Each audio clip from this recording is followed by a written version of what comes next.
বাংলাদেশিদের বয়কট নয়, বরং নিরাপত্তার আশ্বাস দেন ভারতীয় ব্যবসায়ীরা।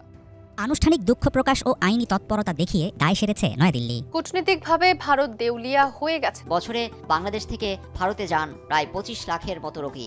এতে ব্যয় হচ্ছে প্রায় 50 কোটি মার্কিন ডলার। যে পরিস্থিতি রয়েছে এবং সেই পরিস্থিতিটাকে কিভাবে আমাদের সলভ করা যায় এবং আমরা ভারত সরকারের কাছে এবং বাংলাদেশের সরকারের কাছে আবেদন কিভাবে করতে পারি সেই বিষয়ে আমরা এই সকালবেলা ঘুমটায় ভাঙলো সবিতা বৌদির কলে।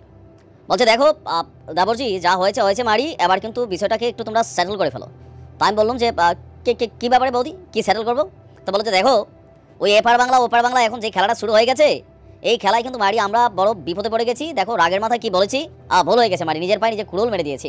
हम मुस्लिम ना होते आपके हिंदुस्तान में तो बीजेपी का तो खाता ही नहीं खुलता। ये बांग्लादेश की बात बहुत करते हैं, बांग्लादेश का जीडीपी हमसे बेहतर है। मोदी सरकार मोदी है तो मुमकिन, ये मोदी सरकार जो खाली ढोल बजाती है। 24 তারিখের পরে আসো খেলবো, খেলা হবে, খেলা হবে।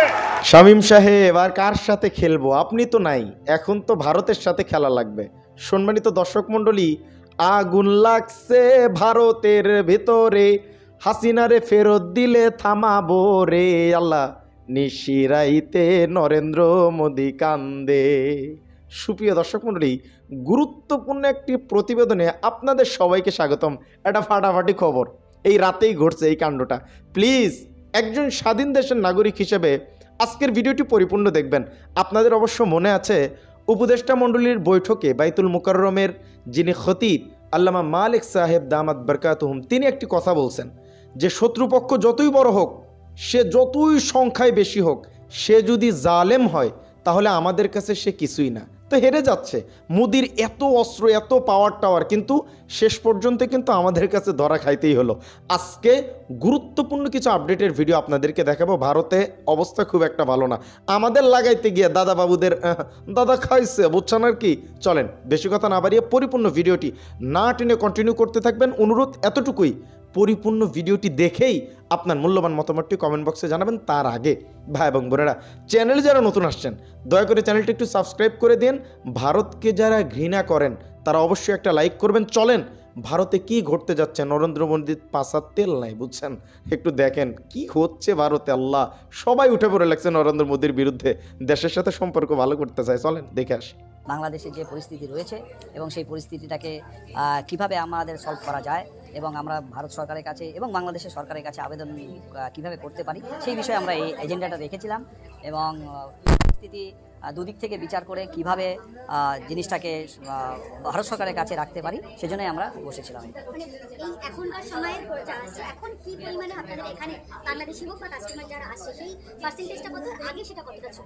দেখুন 5ই আগস্টের পর থেকে বাংলাদেশে অ্যাকচুয়ালি হচ্ছে যে 6 মাসের ভিসা দিচ্ছে ইন্ডিয়ান গভর্নমেন্ট, মাল্টিপল ভিসা থাকছে, ঠিক আছে। সেই ভিসাটা কিন্তু ডেইলি 4000 থেকে 4500 5000 ভিসা আমাদের অ্যাপ্লাই হয় এবং ভিসা দেয় ইন্ডিয়ান গভর্নমেন্ট। তো ওখান থেকে 6 মাস পরে যে ভিসাটা শেষ হয়ে যাচ্ছে, তার আগে কিন্তু বাংলাদেশিরা প্রচুর এসছে ট্রিটমেন্টের জন্য, ঠিক আছে। মার্কো স্ট্রিটে কিন্তু তখন ছিল এবং বিশেষ করে মার্কো স্ট্রিটটা মিনি বাংলাদেশ হিসাবে পরিচিত এবং আমরা সেটাকেই হাইলাইট করি যে এখানে বাংলাদেশটা সিকিউর এবং স্বাধীনতা পায় এবং রাত্রি 12টা 1টার সময় মার্কেটিং শপিং করতে পারে, তাহলে এর জন্য কিন্তু তারা এখানে আসছে। তো এখন যে সিচুয়েশানটা রয়েছে, এখন আপনার পার্সেন্টেজ প্রচুর কম, কেননা যেখানে 80% 90% আমাদের অকুপেন্সি থাকতো, এখন আপনার সেটা 40% থেকেও কম হয়ে গেছে। কেননা এই কেন্দ্রটা, এই এরিয়াটা বেশিরভাগই বাংলাদেশিদের উপর ডিপেন্ডেন্ট করে বলেই এটা হয়েছে। তো সেই জায়গা থেকে ব্যবসায়ী যারা রয়েছে, আপনারা যারা ব্যবসায়ী করছেন, তাদের প্রচুর স্টাফ থাকে, প্রচুর কর্মচারীরা থাকে, সেই জায়গাটাকে কিভাবে আপনারা কমব্যাক করছেন এবং রাজ্য সরকার বা কেন্দ্র সরকারের কাছে কি অ্যাপিল করছেন আপনারা? শুনুন, আমাদের এই এরিয়াতে 120খানা হোটেল রয়েছে, তার এমপ্লয়ি রয়েছে প্রচুর, 4000 থেকে 4500 এমপ্লয়ি রয়েছে সবাই। আর নিউ মার্কেট, আমাদের পার্ক স্ট্রিট এরিয়া, আমাদের এখানে যারা গার্মেন্টস ব্যবসায়ী যারা রয়েছে তাদের মিলে কিন্তু প্রচুর রয়েছে। আর একটা যেটা আমি আপনাকে সবচেয়ে বেশি বলছি যে বর্ডারের ক্ষেত্রে আমাদের এখানে বাংলাদেশি বা বিদেশি ট্যুরিস্ট না এলেও কিন্তু আমরা এখানে কিছুটা সার্ভাইভ করতে পারছি। বাট বিশেষ করে বর্ডার এরিয়ায় কিন্তু এটা কিন্তু একটা অনেক প্রবলেম এবং তারা কিন্তু পুরোটাই ডিপেন্ডেন্ট বাংলাদেশের উপরে। তো এখন যেটা রয়েছে যে কিছু ইন্ডিয়ান কাস্টমার আমাদের রয়েছে, কেননা নভেম্বর, ডিসেম্বর, জানুয়ারি, ফেব্রুয়ারি হচ্ছে পিক সিজন এবং আমরা এখন 60% 50% থেকে 60% যাচ্ছি, ইন্ডিয়ান গেস্ট রয়েছে। তো যদি ভবিষ্যতে সব ঠিকঠাক হয়ে থাকে তাহলে আবার বাংলাদেশি আসবে, অলওয়েজ ওয়েলকাম। বাট আমাদের যেটা রেস্ট অফ ইন্ডিয়ান বিজনেস রয়েছে সেটা দিয়ে আমরা চলব। যে লাস্ট প্রশ্ন, আগামীকালকে গুরুত্বপূর্ণ একটা বৈঠক রয়েছে, সেই বৈঠকের দিক থেকে মানে জানেন এখন যা পরিস্থিতি রয়েছে তার জন্য ইন্ডিয়ান গভর্নমেন্ট ভিসার ক্ষেত্রে কিছুটা স্ট্রিক্টনেস নিচ্ছে, সেই জায়গা থেকে আগামীকালের বৈঠকটা কতটা ফলপ্রসূ হবে? এবং আপনারা জানেন যেখানে মাইনরিটিরা প্রচুর অ্যাটাক করছে, তাদের উপর অ্যাটাক করছে, এবং সেই কারণে ভিসার আরও ইস্যুগুলো আসছে, সেই জায়গা থেকে ওই আগামীকালের বৈঠকে নিয়ে আপনারা কতটা আশাবাদী? দেখুন, কালকে খুব মানে আগামীকাল খুব গুরুত্বপূর্ণ একটা মিটিং রয়েছে, যেটা আমার কাছে ইনফরমেশন আছে, এবং আমরা সেই দিকে তাকিয়ে রয়েছি যে একটা ভালো কিছু আসবে, এবং ভিসা সংক্রান্ত ব্যাপারে যদি ভালো কিছু নিউজ আসে, বিশেষ করে মেডিকেল ভিসা। কেননা মেডিকেল ভিসার জন্য বাংলাদেশি যা আমাদের পার্সোনাল অনেক গেস্ট থাকে, তারা কিন্তু এখন খুবই বিপদে রয়েছে, এবং পার্টিকুলার তাদের একটা ট্রিটমেন্ট থাকে, যারা ক্যান্সার পেশেন্ট, যারা আপনার খুবই একটা ভয়াবহ রোগের মধ্যে চিকিৎসা করার জন্য এখানে আসে, তারা কিন্তু খুবই প্রবলেমে পড়েছে। কেননা ওষুধ যে পুরো মেডিসিনটাই কিন্তু আমাদের কলকাতা থেকে যায়, তাদের সারা বছরের মেডিসিন, অনেকের মেডিসিনের ফুরিয়ে গেছে। তো এই জিনিসগুলোকে সামনে রেখে ভারত সরকার এবং বাংলাদেশ সরকার যে কালকে একটা মিটিং করছে এবং এই বৈঠকটা করছে, আমার মনে হয় এর থেকে অনেক কিছু বেরিয়ে আসবে, এবং আস্তে আস্তে ভিসাটাকে শিথিল হবে, এবং আমরা আবার পুরনো জায়গায় ফিরে আসতে পারবো। এটাই আমাদের। আমার নাম মন্তর সরকার। সুপ্রিয় দর্শক মণ্ডলী, ভিডিও চিত্রগুলো দেখলেন, ভাল লাগতেছে, বুঝছেন? ব্যাপারটা খুবই ভাল লাগতেছে। মানে মোদি সাহেবের ব্যবসা বাণিজ্য একটু মানে অন্যরকম হয়ে গেল না? আমাদের সাথে এরকম করলে এরকমই, প্রতিবেশী রাষ্ট্রের সাথে এরকম করতে হয় না। এক হাসিনারে খুশি করতে যায় পুরো দেশের বিরুদ্ধে চলে যাইতেছেন, এটা কি মানা যায় মোদি সাহেব? আপনার ব্যবসায়ীরা তো হা হা করতেছে। তাজমহলে কে যাবে? পর্যটন কেন্দ্রে। আমরা ভারতে চিকিৎসার জন্য যাব না তো, আমরা বাইরে চিকিৎসার জন্য যাইতেছি। কান্নাকাটি করবেন? এখন অধিকাংশ রেভিনিউ আসতো বাংলাদেশের মানুষ টাকা দিত, দান সদগা, সেটা দিয়ে চলতেন। এখন বড় বড় কথা বলেন বিদ্যুৎ বন্ধ করবেন, এতই সস্তা তো বিদ্যুৎ সেখানে বানায় কি আপনারা জিকির করবেন বিদ্যুৎ নিয়ে?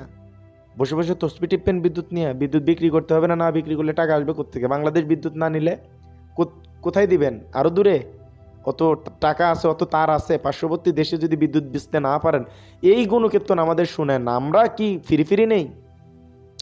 সাখাওয়াত হোসেন সাহেব যে বলছে আমরা কি ফিরি নেই আপনাদের থেকে? ফিরি তো নেই না দাদা। তাইলে এত গরম দেখেন কি লেগে দাদা? হ্যাঁ, এত গরম বালা না দাদা, ভালো হয়ে যান। এত গরম বালা না, কেবল তো শুরু, খেলা এখনো শেষ হয় নাই তো, খেলা শুরু। আস্তে আস্তে আরও খেলা জমবে, আমরা জমাবো ইনশাআল্লাহ। মুসলমানরা কখনো পিছু হটে না। আপনাদের দেখে আমরা ডরাই? সংখ্যাই তো নবী করিম সাল্লাল্লাহু আলাইহি সাল্লাম যখন যুদ্ধ করছে তখন তো কাফিরদের অনেক সংখ্যা ছিল, 313 জন নিয়ে উড়াইয়া দিছে। আপনারা আসছেন আমাদের সাথে লাগতে, সম্ভব না। জয় আমাদের হবে, ভারত তো আমাদের, গজওয়ায়ে হিন্দ হবে, আমরা বিজয় লাভ করব, সেই স্বপ্ন নিয়েই বেঁচে আছি আর কি। তো আজকের ভিডিও পর্যন্তই। কি বুঝলেন, কি জানলেন, এটা অবশ্যই কমেন্ট করবেন। এরকম নিত্য নতুন আপডেট সবার আগে পেতে আমাদের চ্যানেলটি সাবস্ক্রাইব করে আমাদেরকে সাপোর্ট করবেন। সত্য নিয়ে কাজ করি, সবসময় সত্য বলার চেষ্টা করব। আপনারা পাশে থাকলে অবশ্যই ভালো কিছু করব। ভালো থাকবেন, সুস্থ থাকবেন। আসসালামু আলাইকুম রহমতুল্লাহি ওয়া বারাকাতুহু।